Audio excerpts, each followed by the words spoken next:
오늘은 스승에 대한 감사 주일입니다. 디도서를 지난주부터 보기 시작했는데 오늘 두 번째로 스승의 감사 주일을 맞이해서 신앙 인격의 지도자라는 제목으로 말씀을 드리고자 합니다. 당연히 어버이 주일에는 어버이 은혜 감사합시다. 또 스승의 주일에는 스승의 은혜 감사합시다. 이거 당연한 겁니다. 그런데 오늘은 어떤 스승이 참된 스승인가? 특히 교회 안에서 참된 신앙 인격의 지도자는 어떤 인품을 가져야 될 것인가 하는 것을 말씀을 드리고자 합니다. 가정에서 부모들은 가정의 지도자입니다. 국가의 지도자가 있고 또 사회의 선배는 이 사회의 기성세대들은 먼저 가는 또 후배들의 지도자가 되는 겁니다. 특히 교회의 교역자들을 비롯해서 교회의 직분자들, 중직자들은 교회의 또 다른 지도자라고 할 수 있습니다. 우리 속담에 이런 말이 있잖아요. 윗물이 맑아야 아랫물도 맑다. 잘 생각해 보니까 윗물이 맑으면 아랫물도 맑을 수 있지만 아랫물이 맑으면 윗물도 맑아질 수 있겠더라고. 왜냐하면 아래에서 샘물처럼 솟아오르면 윗물은 그냥 떠내려가는 그런 경우가 있지 않습니까? 그러므로 저는 윗물 아랫물 가리지 말고 우리가 모두가 다 정직하게 올바르게 사는 것이 중요하다고 생각이 됩니다. 어떤 글에 보니까 지도자에 대해서 두 가지로 크게 구분을 했더라고요. 보스형 지도자가 있고 리더형 지도자가 있다. 그러면서 10가지를 말하는데 제가 공감이 되는 글이라 가져다가 여러분들에게 소개하려고 합니다.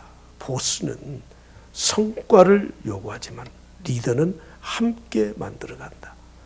보스는 일을 고통스럽게 만들어가지만 리더는 일을 재미있게 만든다. 보스는 회사를 키우지만 리더는 사람을 키운다. 보스는 겁을 주지만 리더는 희망을 준다.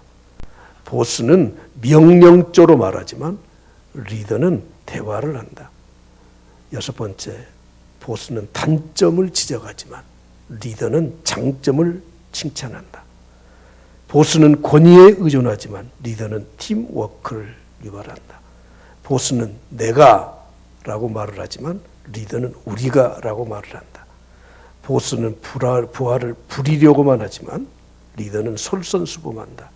마지막 10번째, 보스는 해라 하고 지시를 하지만 리더는 하자 하고 격려를 한다. 요즘은 리더십이 과거처럼 권위적인 리더십 가지고는 사람들에게 공감을 얻지 못합니다. 서번트 리더십, 섬김의 리더십, 그것이 부하 직원들 또 그룹을 이끌어가는데 굉장히 중요하다 하는 그런 의미이죠. 교회의 지도자도 마찬가지입니다. 교회사를 살펴보면 두 가지 극단적인 지도자상을 가지고 있는 것을 알 수 있습니다. 첫째는 지도력을 너무 지나치게 강조해서 지도자를 우상화시키는 겁니다. 대표적인 게 캐톨릭의 교황 제도입니다. 캐톨릭의 교리는 교황 무오설을 주장합니다. 교황 무호. 교황은 어떤 판단을 내려도 잘못된 것이 없다. 신적 어떤 권위를 교황에게 주었다는 것입니다. 과거 흑암기에나 암흑기에나 통했을 그런 리더십입니다. 그래서 종교개혁 이후에 이에 대한 반발로 성직자를 교회에 세우지 않고 성직자의 지도력을 인정하지 않고 평신도만을 인정하는 교회들이 생겨났습니다. 그래서 교회에 전문적인 목회자를 두지 않습니다. 또 그런 사람들을 인정하지도 않습니다. 수평적인 관계로 모든 사람들의 호칭은 형제 자매밖에 없습니다. 목사, 장로, 집사, 권사 하는 이런 직분들도 다 타파해 버렸습니다. 설교도 마찬가지로 그날 한 주간 동안 은혜 받았다고 하는 사람이 손들고 나서서 내가 간증합니다. 내가 성경 보니까 이렇습니다. 그러면 말씀을 듣고 은혜를 나누는 정도로 그들은 그렇게 신앙생활을 해왔습니다. 그래서 교회에 여러 가지 정치 형태가 나타나게 되었는데 약 5가지로 정리될 수 있습니다. 이미 말씀드린 캐톨릭에서 갖고 있는 교황 정치입니다. 교황은 무하다. 그래서 캐톨릭은 모든 캐톨릭 교회는 하나입니다. 교황의 지시에 따라서 모든 것이 결정되죠. 두 번째로 종교개혁 이후에 감독 정치를 쓰는 교단이 있죠. 교황 무엇은 주장하지 않지만 감독, 오늘 본문에도 감독이라는 말이 나오듯이 교회의 최고의 어떤 그 지도력을 가진 지도자를 세우는 거죠. 그래서 사도적 기능을 감독이 계승했다고 생각을 해서 감독 체제를 세웁니다. 그래서 그 교단은 다 일체 감독이 선임이 되면 전부 다 목회자도 발령을 내고 전부 다 정치를 그런 식으로 하고 있습니다. 대표적인 게 바로 감리교회 그리고 루터 교회가 그런 교회입니다. 세 번째는 회중정치를 도입한 교회가 있습니다. 모든 것은 민주적으로 하는 겁니다. 그래서 평신도 위주로. 네 번째로는 이 감독정치와 회중정치를 혼합해서 장로정치를 취하는 교회가 있습니다. 우리 교회가 바로 장로정치를 취한 것이죠. 회중정치 형태를 취해요. 그래서 교회는 수직적인 직분의 관계가 아니라 수평적이에요. 수평적. 하나님 안에서 모든 사람은 만인 제사장. 그럼에도 불구하고 순서는 있다는 것이에요. 교회 맨 앞에 선 사람은 목사, 장로, 직분을 주어서 수평적이지만 그러나 수직적이지 않고 선후는 있는 그런 정치 제도를 쓰는 것이 바로 장로 정치입니다. 마지막은 자유정치예요. 이미 말씀드린 것처럼 어떤 조직을 갖지 않습니다. 평신도들끼리 그냥 모이면 되는 겁니다. 전임 사역자가 없습니다. 교역자가 없습니다. 오늘 이 교회 정치에 대해서 말씀이 나왔기 때문에 교회 직분자에 대해서 잠깐 언급을 좀 하고 넘어가려고 합니다. 오늘은 어쩔 수 없이 성경 공부 스타일로 여러분들에게 말씀을 전하기 때문에 잘 그냥 새겨 들으시고 교회는 이렇게 돌아가는구나 하는 것을 여러분들 가슴에 새기면 되실 것입니다. 하나님의 교회는 전부 다 예수 그리스도의 몸이에요. 그래서 더 소중한 지체가 있고 그렇지 못한 지체가 있는 것이 아니에요. 각각의 역할이 다르다는 것이에요. 그래서 교회는 교역자 그룹이 있어요. 교역자. 교육자가 아니에요. 하나님의 교회를 섬기는 자를 교역자라고 해요. 그 목사, 강도사, 전도사, 때로는 전도인까지 교회에서 생활비를 받고 사례를 받고 교회 일에 전념하는 사역자를 교역자라고 합니다. 다시 말하면 목회자죠. 목회자. 특히 우리 장로교회에서는 교단에서 일정한 어떤 자격을 갖출 때 그 사람에게 안수를 내서 목사로 세워요. 그래서 목사 고시를 봐야 되고 강도사가 되기 위해서는 시험을 치루어서 강도사 고시를 봐야 되고 전도사가 되기 위해서는 전도사 고시를 시험을 봐서 일정한 수준에 오른 사람들을 교역, 목회를 담당하는 전문 교역자로 세우게 되어 있습니다. 편의상 세상에서는 이런 사람들의 직업군을 성직자라고 말을 하죠. 그러나 우리 개혁교단에서는 성직자라는 말을 따로 안 씁니다. 왜냐하면 교회의 모든 직분은 성직이기 때문에 평신도들이 갖는 집사도 성직이에요. 교회에서 주는 하나님이 주신 직분이에요. 그러므로 세상 사람들은 성직자라고 직업을 분류할지 모르지만 교회 안에서는 우리는 성직자라고 부르지 않고 교역자, 목회자 그렇게 부르고 있습니다. 두 번째 그룹은 평신도 사역자입니다. 평신도는 자기의 일정한 직업을 가지고 교회에서 교역자를 도와서 교회를 섬기는 그런 직분자를 말하는 것입니다. 다시 말씀드리지만 교역자나 또는 평신도 사역자나 모두가 다 하나님의 교회에서 주신 직분은 뭐라고요? 성직이에요. 성직. 이런 의미를 가지고 오늘 신앙 인격의 지도자가 어떤 지도자일 것인가 하는 것을 살펴보려고 합니다. 자, 오늘 디도서 1장 5절 말씀을 다시 한번 보시죠. 내가 너를 그레데에 남겨둔 이유는 남은 일을 정리하고, 내가 누굽니까? 사도 바울이 너를 누굽니까? 디도를 어디에 남겨두었어요? 그레데라고 하는 섬이에요. 지난주에 말씀드렸지만 그리스 반도에서 약 100km 정도 떨어진 섬이 하나 있어요. 근데 그 그레데 섬의 사람들은 굉장히 난폭해. 특히 그레데 사람들을 칭할 때 그 주위에 있는 지역 사람들이 그레데 사람은 거짓말쟁이다. 아주 인격적으로 그들이 성숙하지 못한 그런 사람들, 그런 문화들을 가지고 있었던 것 같습니다. 그런데 바울 사도는 디도를 그곳에 목회자로 남겨두었다고 하는 것입니다. 왜 남겨두었습니까? 남은 일을 정리하도록 하기 위해서 남겨두었다는 것입니다.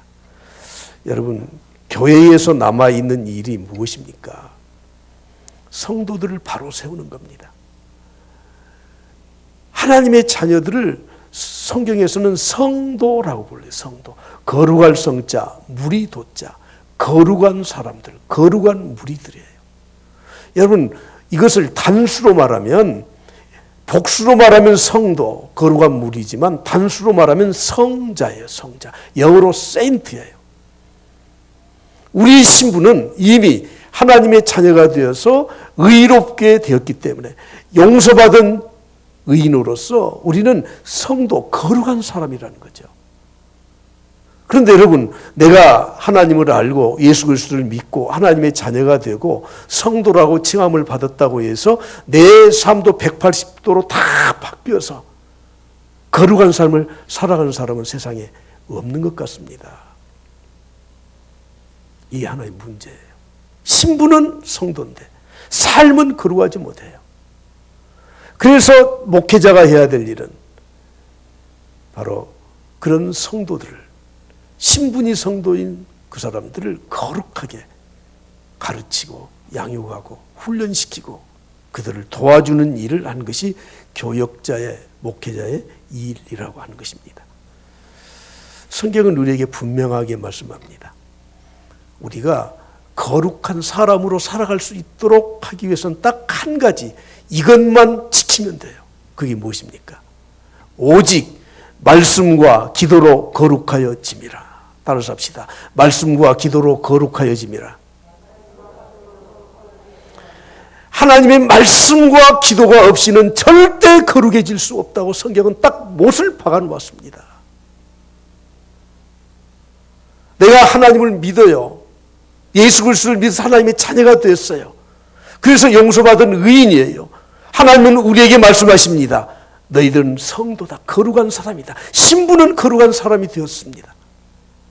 그런데 우리의 삶이 거룩해져야 되는데 우리의 삶이 거룩해지지 못하는 이유는 말씀과 기도로 내 자신을 훈련시키지 않고 말씀 앞에서 엎드리지 않고 기도하지 않기 때문에 아직도 옛날의 습관이, 옛날에 죄악된 그 풍습을 그대로 우리가 가지고 사는 거예요. 특히 이 그레데라고 하는 이 섬은 주위 사람들이 저 사람들은 거짓말쟁이야. 저런 사람들이 무슨 예수를 믿어. 저 사람들이 무슨 성도야. 그리스도인이야.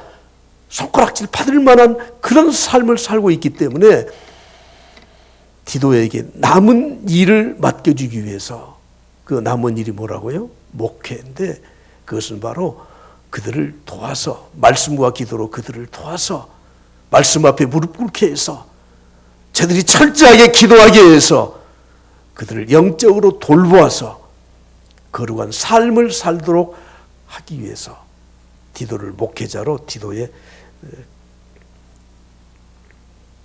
그레데 섬에 남겨두었다고 하는 것입니다. 캐톨릭에서 종교개혁을 한 이후에 종교개혁자들이 참 교회는 어떤 교회인가 하는 세 가지 표지를 정해줬어요. 야, 여기를 보면 참 교회다. 자, 우리 교회 오시다 보면 저 위에서 광주 첨단교회 간판이 보여요, 안 보여요? 보이죠, 보이잖아요. 저기가 광주 첨단교회야. 서울에서 오다 보면 광주 톨게이트 들어다 보면 광주라고 써 있어. 외국 사람들도 알기 위해서 영어로 써 있어요. 영문으로. 아, 광주구나. 교회도 마찬가지. 이단 교회가 아니고 잘못된 교회가 아니고 올바른 교회라고 하는 세 가지의 표지, 이 세 가지가 지켜지는가, 그것을 보면 참 교회다 구분할 수 있다는 거예요. 첫 번째, 참된 말씀의 선포, 바른 신학이 있는가 하는 거예요. 첫 번째 뭐라고요? 말씀이에요. 말씀. 말씀이 있는가. 여러분, 아무리 규모가 크고 사람들이 많이 모여도 그 모인 곳에서 하나님의 올바른 말씀이 전파되지 않으면, 올바른 신학이 세워지지 않는 교회는 그 교회는 교회가 아니라는 거예요. 정말 중요해요. 그래서 교회에서는 성도들에게 가장 많이 하는 것은 바로 예배와 그리고 말씀 훈련이에요. 우리 교회는 이 말씀 훈련을 시키기 위해서 그렇게 노력을 하는데 최근에 이런 교육들이 참 부족했어요. 교회가 힘이 없어지더라고. 그래서 작년부터 유튜브를 통해서라도 성경 공부합시다. 성경 공부합시다. 지금 한 40-50명 정도 매주 화요일 날 저녁에 들어와서 성경 공부하고 있습니다. 올바른 말씀이 증거되고 있는가? 두 번째는 무엇입니까? 성례예요. 교회의 성례는 세례와 성찬이에요. 우리 교회는 1년에 한 3번, 4번 정도 성찬 예식 하지 않습니까? 내가 믿는 성도라고 하면서 성찬 예식에 참여하지는 않는 것은 이건 우리의 신앙생활을 올바르게 하지 않은 겁니다. 당연히 십자가의 은혜를 감사하는 마음으로 내가 이 땅에 다시 올 때까지 나를 기념해서 성찬을 행하라. 주님의 명령입니다. 올바른 성찬을 행하는지, 올바르게 세례를 주는지. 세 번째는 뭡니까? 권징입니다. 권징. 권은 권면한다는 말이고 징은 징계한다는 말이에요. 교회에서 성도들의 신앙생활을 살펴보면서 잘하는 일은 자꾸 칭찬해주고 더 잘하도록 도와주고, 그리고 잘 못하는 일, 특히 교리를 어긋나게 지키든지 신앙생활이 올바르지 않으면 가서 징계를 하는 거죠. 징계. 현대인들은 이 징계에 대해서 굉장히 싫어합니다. 그래서 언제부턴가 목회자들이 전혀 징계를 하지 않아요. 성도들에게 듣기 싫은 소리를 하지 않아요. 교회가 지금 잘못 가고 있는 겁니다. 혹시 여러분들이 간접적으로라도 여러분들이 나를 책망하는 말씀이구나, 그러면 빨리 깨달아야 됩니다. 교회의 표지 3가지. 첫째가 뭐라고요? 참된 말씀의 선포가 있는가. 설교 안 하는 교회 없죠. 그 신학이 올바른가. 두 번째는 뭐예요? 성례. 성례를 올바르게 실시하는가. 세 번째, 권징입니다. 목회자가 해야 될 일 가운데 이 세 번째 중요한 겁니다. 그들의 믿음을 바로 세워주고 도와주고 잘못된 것을 고쳐주고 낙심된 자를 가서 위로해서 권면해서 이렇게 세워주고, 그 일을 하기 위해서 디도를 그레데라고 하는 그 섬에 남겨두었다고 말씀을 하고 있습니다. 그러나 여러분, 디도가 거기에서 장기간 동안 머물 수 없지 않습니까? 초대교회에는 사도 바울은 선교지 가서 교회가 세워지면 반년 만에 떠나버려요. 1년 만에 떠나버려요. 에베소 교회에서 가장 오래 있었을 때가 3년이에요. 목회자도 마찬가지입니다. 한 곳에서 평생 동안 목회할 수 없습니다. 왜냐하면 다른 곳에 교회가 세워지면 그곳에 가서 또 가르쳐야 되니까. 그래서 두 번째는 장로들을 세우라는 거예요. 교회에 사람을 세우라고 하는 것입니다. 5절 말씀 다시 한번 하반절을 봅니다. 내가 명한 대로 각 성에 장로들을 세우게 하려 함이니. 장로들을 세우라. 7절 말씀에 내려가 보면 감독은 하나님의 청지기로 감독을 세워라. 똑같은 직분이지만 부르는 호칭이 좀 달라요. 그 성격상 달라요. 먼저 장로에 대해서 살펴보도록 하겠습니다. 장로는 헬라어로 프레스뷰테로스라는 거, 프레스뷰테로스. 영어로는 프레스비테리안이라고 쓰고 있지 않습니까? 이 장로라는 말의 원래 의미는 수염을 기른 자라는 뜻이에요. 누가 수염을 길러요? 나이 많으신 분, 인격이 갖춰진 분. 뭔가 이 센 머리 앞에, 머리가 백발 그리고 수염이 난 사람 앞에서는 겸손히 무릎을 꿇어라. 성경은 말씀하고 있거든요. 그러므로 이 프레스비테리안이라고 하는 프레스뷰테로스라는 이 말은 수염을 기른 사람, 인격적으로 훌륭한 인생의 경륜이 있는 사람들을 말하는 겁니다. 그러므로 장로는 인격적인 측면에서 그가 지도자의 역할을 감당할 수 있는 사람을 가리키는 겁니다. 롯이 소돔 성의 문에 앉았었다. 그렇게 성경은 기록하고 있는데 여러분 할 일 없이 성문에 앉아 있는 게 아니에요. 그 성의 지도자, 다시 말해서 장로는 성문에 앉아 있어요. 그래서 오고 가는 사람을 판결을 해줘요. 유대인들의 이 70인의 공회의원도 마찬가지예요. 산헤드린 공회의원들도 그 자격 가운데 하나가 모든 면에서 본이 되는 신임받는 장로들 가운데 산헤드린 공회의원을 뽑았습니다. 결국 장로는 인격적으로 사람들에게 신임을 받는 사람들이라 그런 뜻이에요.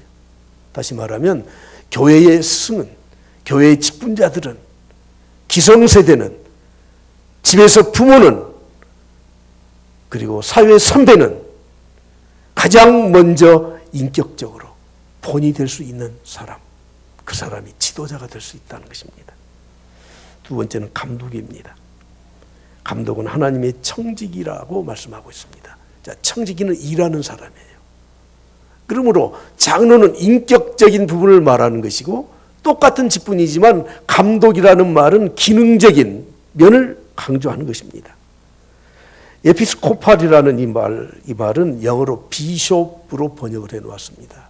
감독이라는 말이에요. 감독은 세 가지 일을 해야 돼요. 첫째는 돌봐줘야 돼요. 두 번째는 감시를 해요. 말 그대로 감독이니까 감시를 해요. 그리고 잘못된 것을 교정시켜주고 다스려주는 일을 하는 거예요. 자, 말씀을 좀 정리해서 말씀드립니다. 여러분, 교회의 지도자들은, 교회의 장로들은, 교회의 직분자들은, 중직자들은, 가정의 부모는, 또 사회에서 기성세대는 이 두 가지의 이 기능, 역할을 제대로 할 수 있어야 돼요. 다시 말하면 인격적으로 잘 갖추어진 사람, 그리고 기능적인 면에서 일도 잘 추진하는 사람. 이제 어쩔 수 없이 저는 이제 목회자를 비유로 말씀을 드리는 게 더 편할 것 같아요. 목회자가, 목사가 아는 것도 많고 똑똑하고 설교도 잘해. 그런데 인격이 별로예요. 그러면은 성도들에게 신임을 제대로 받아요, 못 받아요? 못 받아. 두 번째, 인격은 참 훌륭해. 흠잡을 데 없어. 그런데 설교를 못해. 행정적인 능력이 없어. 그러면은 교회를 제대로 운영해 갈 수 있어요? 꼭 여러분들이 저를 지칭하는 것 같아가지고 교회를 운영을 못하는 거예요. 사람은 좋은데 하는 일은 엉망으로 해놔. 하는 일은 똑소리를 하는데 사람들이 상처를 받아요. 평신도도 마찬가지예요. 그분이 구역장을 하고 그분이 회장을 하고 그분이 교사를 하는데 보니까 사람은 너무너무 좋아요. 그래 되는 일이 없어요. 어떤 분은 일은 잘해요. 집사님 이거 해야 되죠. 이거 빨리빨리 와야 돼. 진짜 일은 잘해. 근데 1년 동안 그분하고 같이 있다 보면 상처를 받아요. 둘 다 갖춰야 된다는 거예요. 참 어렵지 않습니까? 교회의 지도자, 직분자, 가정의 부모, 사회의 선배들, 기성세대 모두가 이 두 가지를 적절하게 잘 갖춰야 됩니다. 자, 그러기 위해서는 지도자의 어떤 자질을 갖춰야 되는가 하는 것을 오늘 구체적으로 말씀하고 있습니다. 좀 나열해서 빨리빨리 말씀을 드리겠습니다. 세 가지입니다. 첫째는 관계에서 순결하라. 두 번째로는 개인적인 순결을 지켜라. 세 번째로는 교리적인 순결을 지켜라. 성경에는 전부 다 순결의 포인트를 맞추고 있습니다. 6절 말씀을 보시겠습니다. 시작. 책망할 것이 없고 한 아내의 남편이며 방탕하다는 비난을 받거나 불순종하는 일이 없는 믿는 자녀를 둔 자라야 할지니. 책망할 것이 없다는 말은 세상 사람들이 보아도 그가 책망할 것이 없는 그런 사람을 말하는 겁니다. 다시 말하면 외인들에게, 디모데전서 3장 7절에 말씀합니다. 외인들에게도 선한 증거를 얻어야 된다. 사회생활을 하면서, 직장생활을 하면서 다른 믿지 않는 사람들에게도 야, 저 사람 참 존경할 만해 하는 그런 인정을 받은 사람이 교회의 지도자가 될 수 있다, 그런 뜻입니다. 두 번째, 한 아내의 남편이에요. 부부간의 순결을 지켜가야 돼요. 세 번째로는 그들의 자녀 관계에 있어서 자녀들이 방탕하거나 그리고 불순종하는 일이 없는 믿음의 자녀를 둔 사람이어야 된다. 자녀의 관계에서 교육 잘 시켜라. 자녀들에게 존경받는 부모가 되어야 된다. 이 세 가지를 말씀합니다. 큰 두 번째로 개인적인 순결은 11가지, 12가지를 말씀하고 있습니다. 7절, 8절 다 같이 보시겠습니다. 크게 봉독합니다. 감독은 하나님의 청지기로서 책망할 것이 없고 제 고집대로 하지 아니하며 급히 분내지 아니하며 술을 즐기지 아니하며 구타하지 아니하며 더러운 이득을 탐하지 아니하며 오직 나그네를 대접하며 선행을 좋아하며 신중하며 의로우며 거룩하며 절제하며. 다 아시겠잖아요. 하나님의 청지기로서 책망할 것이 없어야 돼요. 청지기로서. 청지기는 정직해야 돼요. 교회 안에서 하나님의 청지기의 사명을 감당하면서 정직하게 행하라. 두 번째, 제 고집대로 하지 말라는 것이에요. 여러분, 요즘은 고집이 있는 사람들이 환영을 받더라고요. 무슨 말이냐면 주관이 뚜렷해야 되지 않습니까? 개성이 있어야 되지 않습니까? 다 인정해 주잖아요. 그런데 여러분, 그것이 부정적으로 가면 고집이 되는 겁니다. 자기의 개성이 뚜렷하고 자기 주관이 뚜렷한 사람들은 그 다음에 하나님 앞에서도 그렇게 고집을 피워요. 사울에게 사무엘이 책망하는 말이 무엇입니까? 고집은 곧 우상입니다. 고집은 우상이에요. 여러분, 자기의 의견, 자기의 개성, 자기의 주관 뚜렷해야 됩니다. 옳은 것에 대해서 분명해야 됩니다. 그러나 하나님 말씀 앞에서는 고집 피우지 마라, 그런 뜻입니다. 급히 분내지 말아야 됩니다. 우리가 분을 내면, 화를 내면 화가 나를 지배해버려요. 그래서 분별력이 없어져 버려요. 야고보서 1장 20절에 말씀합니다. 사람이 성내는 것이 하나님의 의를 이루지 못해요. 사람이 성을 내면, 분노를 갖게 되면 절대 하나님의 의를 못 이뤄. 그래서 모세를 보십시오. 40일 동안 금식하고 하나님께로부터 두 돌판의 계명을 가지고 왔는데 금송아지 우상을 섬기는 것을 보고 모세가 의로운 분노가 일어나서 그걸 집어 던져버렸습니다. 다시 또 올라가서 40일 금식하고 다시 계명을 받아오지 않습니까? 술을 즐기지 말아야 돼요. 술을 즐긴다는 말은 세상 것에 취해 산다는 그런 뜻입니다. 하나님의 영, 성령의 지배를 받아야 되는데 세상 것의 지배를 받게 되면 하나님의 지배를 받을 수 없습니다. 우리 한국 기독교는 초기 때부터 기독교인의 삶을 철저하게 절제하는 것을 가르쳤는데 그게 주초를 금하는 겁니다. 술, 담배를 금하라. 왜냐하면 덕이 안 되니까. 구타하지 말라. 사람 때리지 말라는 거예요. 여러분, 요즘 사람 때리는 거 있어요? 요즘 그러지 마십시오. 운동 선수들도 뒷짐지고 이렇게 항의하잖아요. 손 나가면 크게 걸려요, 그거. 근데 여러분, 신체적인 구타만 구타가 아니죠. 언어의 구타가 있잖아요. 정서적 구타가 있잖아요. 괜히 사람을 싫어하고 미워하고 눈치 주고. 교회 지도자들은, 영적 지도자들은 다른 사람을 낮잡아보고 낮춰보고 사람들에게 상처 주는 거 하지 말라는 거예요. 더러운 일을 탐하지 말라. 왜 더러운 일을 탐합니까? 좀 선거판에 자꾸 들려오는 소리가 30만 원 받고 50만 원 주니까 표를 바꿨다 그러더라고. 저는 근거 없는 이야기예요. 그 소리 듣고 누구도 내한테 한 사람도 내한테 가져온 사람이 없던데. 여러분, 사람들은 물질에 약해요. 약해. 탐욕이 생기면 물질에 관심이 생겨버려요. 더러운 일을 탐하지 말라. 지도자의 경건 생활에 가장 해로운 것은 물질입니다. 7번째는 나그네를 잘 대접해라. 이번 주 제가 칼럼을 친절한 스승이라는 제목으로 썼습니다. 지도자는 친절해야 됩니다.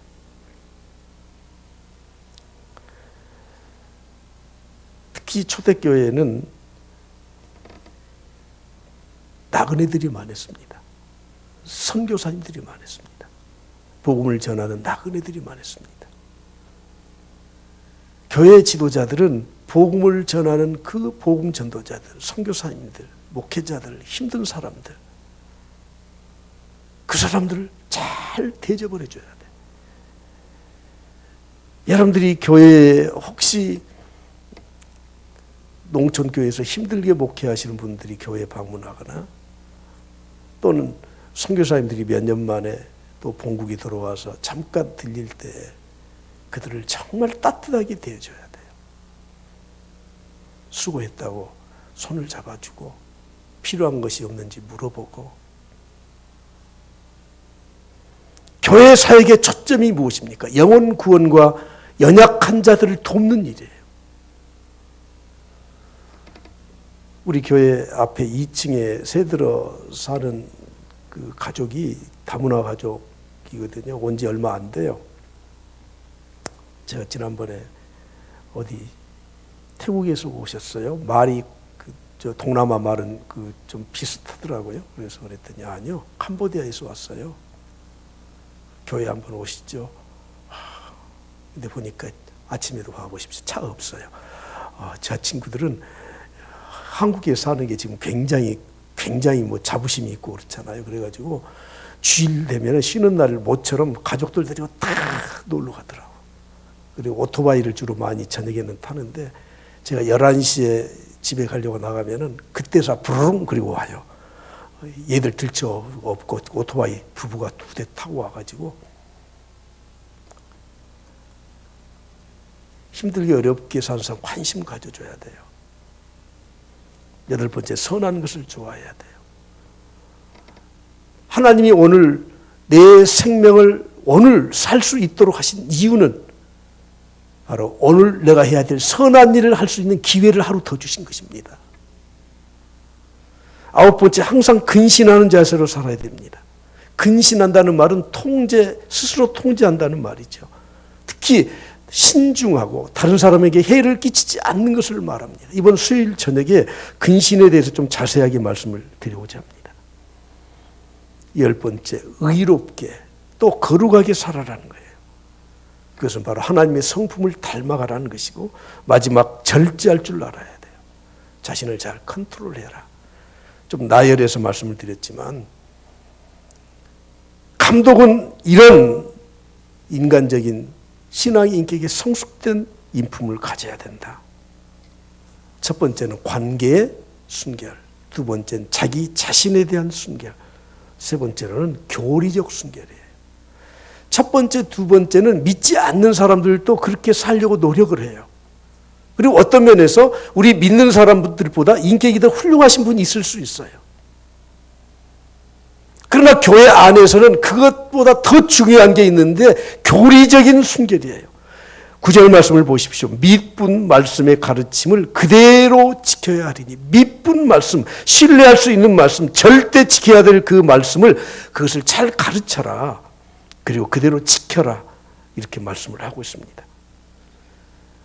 교리적 순결은 교회 안에서 가장 중요한 것 중에 하나입니다. 디모데후서 2장 15절에 보면 너는 진리의 말씀을 옳게 분별하며 부끄러울 것이 없는 일꾼으로 인정된 자로서 자신을 하나님 앞에 드리기를 힘써라고 말씀하고 있습니다. 제가 미국의 여러 주들을 좀 여행을 좀 해보니까 이단의 본산지라고 하는 몇 개 주가 있더라고요.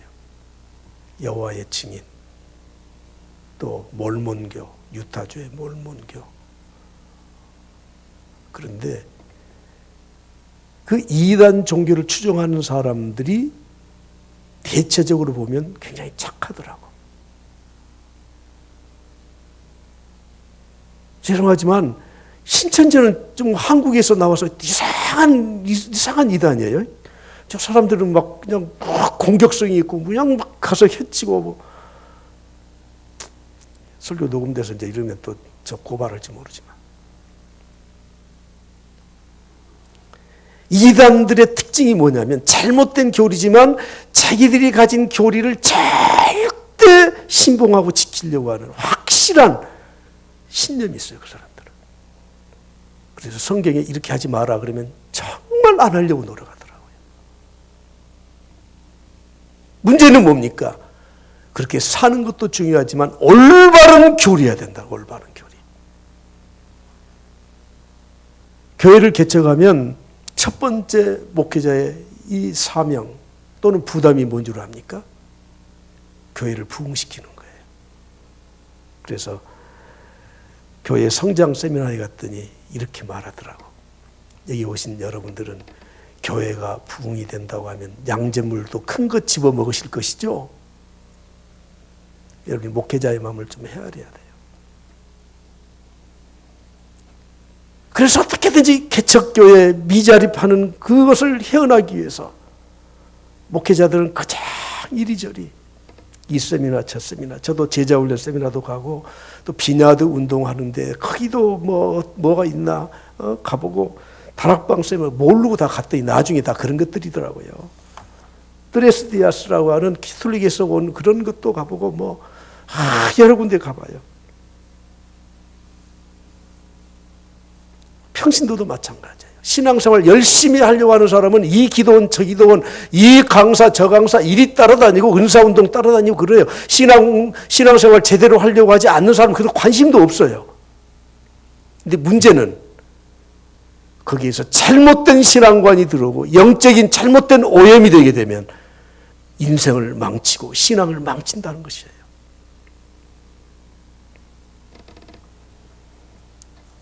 결론적으로 그런 말씀을 가르치기 위해서 자기가 먼저 실천을 해야 된다는 겁니다.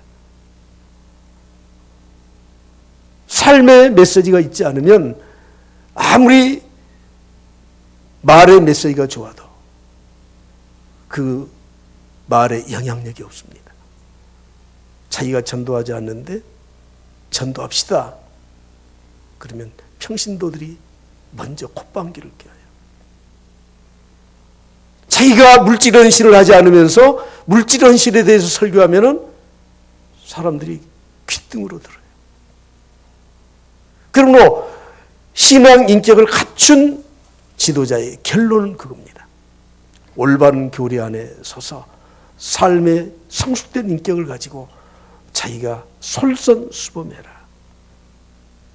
교회 중직자들이 예배와 그리고 섬김과 기도에 본이 되지 않으면 리더십이 안 생겨요.